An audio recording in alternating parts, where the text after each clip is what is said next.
नमस्कार, मैं हूं कायनात खान। आप देख रहे हैं सोशल टीवी। खबरों की शुरुआत करने से पहले एक नजर आज की हेडलाइंस पर। दिल्ली हाई कोर्ट के आदेश से बुझ गई चिराग की उम्मीद की लौ। कोर्ट ने चुनाव आयोग के पास जाने की दी सलाह। स्कॉर्पियो से करते थे गांजे की तस्करी। 1 किलो गांजा और 1.5 लाख नकद के साथ धराए 4 कारोबारी। अकबरनगर में गंगा में डूबने से 8 वर्षीय बच्चे की मौत। भैंस चराने के दौरान हुआ हादसा। और त्वरित, सस्ता और सुलभ न्याय दिलाएगा राष्ट्रीय विधिक सेवा प्राधिकार। लोक अदालत में होगी दीवानी और फौजदारी मामलों की सुनवाई। अब खबरें विस्तार से। केंद्र में मंत्री पद छीनने के बाद चिराग पासवान को दिल्ली हाई कोर्ट से एक और करारा झटका लगा है। उन्होंने अपने चाचा को लेकर स्पीकर के फैसले के खिलाफ दिल्ली हाई कोर्ट में जो याचिका दाखिल की थी, उसे कोर्ट ने खारिज कर दिया। दिल्ली हाई कोर्ट ने कहा कि मामला लोकसभा स्पीकर के पास पेंडिंग है, लिहाजा आदेश देने की कोई जरूरत नहीं है। बता दें कि याचिका में चिराग पासवान की ओर से कहा गया कि पार्टी विरोधी गतिविधियों की वजह से एलजेपी पहले ही पशुपति पारस को पार्टी से बाहर निकाल चुकी है। वे अब लोक जनशक्ति पार्टी के सदस्य नहीं है। वहीं पशुपति पारस की तरफ से पेश वकील ने कहा कि जो लेटर पारस ने लोकसभा अध्यक्ष को दिया था, उस समय पशुपति पारस पार्टी के चीफ व्हिप थे और बाद में पार्टी के लीडर चुने गए थे। कोर्ट ने कहा कि आपको चुनाव आयोग जाना चाहिए। भागलपुर के दोगच्छी बाईपास मोड़ के पास पुलिस ने वाहन चेकिंग के दौरान एक स्कॉर्पियो से 1 किलो गांजा के साथ 4 तस्करों को गिरफ्तार किया है। सुल्तानगंज की तरफ से जा रही सफेद रंग की स्कॉर्पियो को जब पुलिस ने रोका तो चारों तस्कर भागने लगे, जिन्हें खदेड़कर पुलिस ने पकड़ लिया। तस्करों की पहचान मुंगेर के बरियारपुर निवासी पिंटू यादव, सिंटू यादव, रोशन कुमार और राजा कुमार के रूप में हुई है। चारों ने गांजा तस्करी करने की बात कबूल की और चंपानगर के गांजा कारोबारी निरंजन यादव के यहां से गांजा खरीदने की बात कही। चारों तस्करों की निशानदेही पर पुलिस ने निरंजन यादव के यहां छापेमारी कर उसे 1,58,000 नकद के साथ गिरफ्तार कर लिया। अकबरनगर में खरैया पंचायत के हरियो गांव के 8 वर्षीय एक बालक की गंगा में डूबने से मौत हो गई। मृतक की पहचान हरियो पानी टंकी निवासी कुंदन कुमार के पुत्र सोहिल कुमार के रूप में हुई है। सोहिल अपने दादा के साथ भैंस चराने के लिए गंगा के किनारे गया हुआ था। उसी दौरान उसका पैर फिसल गया और गंगा में डूब गया। ग्रामीणों की मदद से किसी तरह उसे गंगा से बाहर निकाला गया, लेकिन तब तक उसकी मौत हो चुकी थी। जानकारी मिलने पर अकबरनगर थाना की पुलिस ने घटनास्थल पर पहुंचकर शव को पोस्टमार्टम के लिए भागलपुर भेज दिया।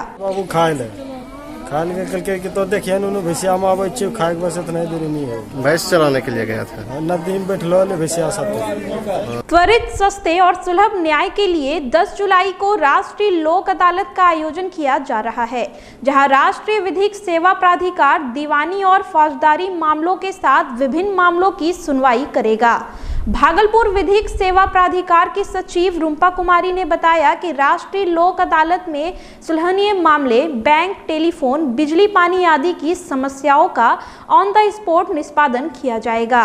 सभी विभागों के अधिकारी और संबंधित पदाधिकारी राष्ट्रीय लोक अदालत के दौरान मौजूद रहेंगे। लोक अदालत का आयोजन कोरोना गाइडलाइन के अनुसार वर्चुअल मोड में होगा, जिसको लेकर भागलपुर व्यवहार न्यायालय, कहलगांव और नवगछिया कोर्ट में अलग अलग बेंच की व्यवस्था की गई है। उन्होंने लोगों से अधिक संख्या में राष्ट्रीय लोक अदालत में भाग लेने की भी अपील की है। 10 जुलाई को राष्ट्रीय लोक अदालत का आयोजन किया जा रहा है। एक राष्ट्रीय पर्व के रूप में सारे राज्यों में इसका आयोजन किया जा रहा है। बिहार में बिहार राज्य विधिक सेवा प्राधिकार के मार्गदर्शन में हम लोग इस बार इसको वर्चुअल कम हाइब्रिड मोड, मतलब वर्चुअल कम फिजिकल मोड पर कंडक्ट कराने की कोशिश कर रहे हैं और इसका ही निर्देश हमें प्राप्त हुआ है। हर तरह के वो मामले जो कि सुलहनीय हो और जिसमें पक्षकार उभय पक्ष आपस में रेडी हो। उभय पक्ष का मतलब जिसने बात केस किया है वो विभाग या वो व्यक्ति, और जिस पर केस हुआ है वो व्यक्ति, दोनों की सहमति से, आपसी सहमति से इस तरह के मामलों का कल राष्ट्रीय लोक अदालत के माध्यम से निष्पादन किया जाएगा। भागलपुर में खादी उद्योग को बढ़ावा देने और कोरोना काल में मंदी से उभरने के लिए रकाबगंज में शुक्रवार को खादी ग्राम उद्योग के सदस्यों की बैठक आयोजित की गई। बैठक में सदस्यों ने अपनी समस्याएं सुनाते हुए सरकार से अविलंब मदद की अपील की। बिहार राज्य खादी ग्रामोद्योग केंद्र उप कार्यालय पदाधिकारी अशोक कुमार सिंह ने कहा कि खादी कारोबार काफी घाटे में चल रहा है। महामारी कोरोना ने इस धंधे की कमर तोड़ दी है। इस कारोबार में लोगों को सरकारी मदद की आवश्यकता है, तभी हमारा खादी उद्योग पनप सकता है और इसमें लगे लोगों का कल्याण हो सकेगा।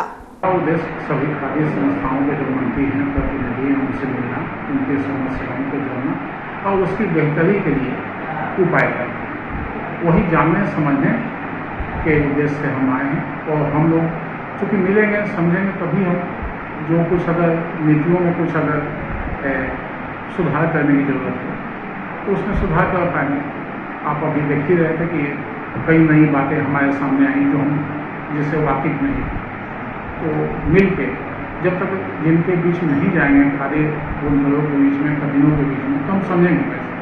तो मूल रूप से उनको जानने समझने के ख्याल से हम आए हैं। भागलपुर के सदर अस्पताल परिसर में उस समय अफरा तफरी मच गई जब सिविल सर्जन के कार्यालय में अचानक आग लग गई।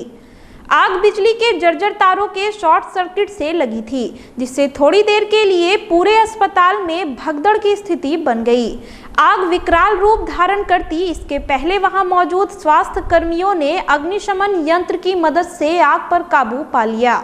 इस बीच सूचना मिलने के बाद फायर ब्रिगेड की गाड़ी भी वहां पहुंच चुकी थी, लेकिन तब तक आग बुझाया जा चुका था। अभी जैसे हम लोग बाहर निकले तो देखे कि चिंगारी हल्का हल्का फेंक रहा था, तो ऊपर का तार टूट गया। तार टूटने के कारण हम देखे कि धाए धाए पूरा जो है स्विच बोर्ड पे आग लगने लगा। तो फिर मैंने अग्निशामक यंत्र हम लोग मंगा के उसको अपने प्रयास से तत्काल जो है उसको बुझाया गया। मंजूषा कला प्रशिक्षण केंद्र के प्रांगण में ऑनलाइन चाइल्ड मंजूषा वर्कशॉप का मैगजीन प्रकाशन का उद्घाटन संस्थान के निदेशक अशोक कुमार सिन्हा, डॉक्टर राजीव कांत मिश्र, अंशु सिंह और इतिहासकार शिव शंकर सिंह पारिजात ने संयुक्त रूप से किया। मंजूषा गुरु मनोज कुमार पंडित ने मैगजीन तैयार करने के लिए वर्कशॉप की टीम के योगदान की सराहना की। इस मौके पर वर्कशॉप का भी आयोजन किया गया, जिसमें बिहार, बंगाल, तमिलनाडु, केरल, कर्नाटक, आंध्र प्रदेश, झारखंड, उत्तर प्रदेश, मध्य प्रदेश, महाराष्ट्र एवं राजस्थान के प्रतिभागी शामिल थे। इस मैगजीन को तैयार करने में जो हमारी टीम थी, जिनके निर्देशन में काम हुआ, मंजूषा कला प्रशिक्षण केंद्र की प्राचार्य श्रीमती सुमना, और इसमें technical team, fashion designer Sujit Kumar, Pawan Kumar Sagar, Aman Sagar, Ekta Sagar और आंचल का सहयोग रहा। नवगछिया के काजी कोरैया में दहेज लोभी ससुराल वालों ने विवाहिता सीमा देवी की जहर देकर हत्या कर दी। हत्या के बाद साक्ष्य मिटाने के लिए महिला की लाश बोरे में रखकर बैगन के खेत में फेंक दिया। इस संबंध में मृतका के मायके वालों ने ससुर और पति को आरोपी बताते हुए खरीक थाना में मामला दर्ज कराया है। खगड़िया गोगरी निवासी सीमा देवी के बड़े भाई आदित्य राज ने बताया कि मुझे घटना की जानकारी पड़ोस के लोगों से मिली। जब हम लोग खरीक के काजी कोरैया स्थित बहनोई बैकू शर्मा के घर पहुंचे तो मेरी बहन वहां नहीं थी। काफी खोजबीन के बाद गंगाधार के बगल में मेरी बहन की लाश बोरे में बंद खेत में फेंका हुआ था। वहीं खरीक थाना अध्यक्ष पंकज कुमार ने बताया कि मृतका के भाई के बयान पर आरोपितों के विरुद्ध कार्रवाई की जा रही है। दोनों के बीच जो है कुछ आपसी संबंध नहीं बन रहा था। उसके बाद जो है दहेज प्रथा का उस पर लगा दिया कि मुझे इतने पैसे चाहिए तो ठीक है रखूँगा, नहीं तो फिर दोनों में जो है लड़ाई झगड़ा हुआ और उन्होंने, लड़के वाले ने उनको कुछ भोजन दे के खिला दिया। मैंने गया उसके फ़ोन किया तो मैंने गया उसके घर पे, तो उसके घर पे मेरी बहन की वहाँ पे शरीर नहीं थी, कहीं दूर जाके खेत में पड़ा हुआ था, वहाँ से मैंने उसको जब्त किया। एसएसपी निताशा गुड़िया ने शहर के प्रमुख चौराहों पर लगने वाले जाम को लेकर वाहन मालिकों पर शिकंजा कसना शुरू कर दिया है। नो एंट्री में लगने वाले वाहनों को मिनी क्रेन के माध्यम से सीधे थाने पहुंचा दिया जाता है। यातायात पुलिस को निर्देश है कि शहर में बेतरतीब खड़े वाहनों को जब्त कर चालान काटे। एसएसपी का आदेश मिलते ही यातायात पुलिस अवैध रूप से पार्किंग में खड़े वाहनों को क्रेन से उठवा ले रहे हैं। थाने में चालान काटने के बाद वाहनों को छोड़ा जा रहा है। सीनियर एसपी ने पुलिस मुख्यालय से 2 मिनी क्रेन मंगवाए हैं जो वाहनों को सड़क पर से उठा लेते हैं। उन्होंने लोगों से यातायात नियमों का पालन करने और वाहन पार्किंग जोन में ही लगाने की अपील की है।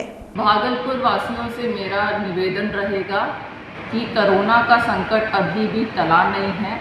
अति आवश्यक कार्यों को लेकर ही घर से बाहर निकले और जब भी घर से बाहर निकले तो मास्क का उपयोग ज़रूर करें।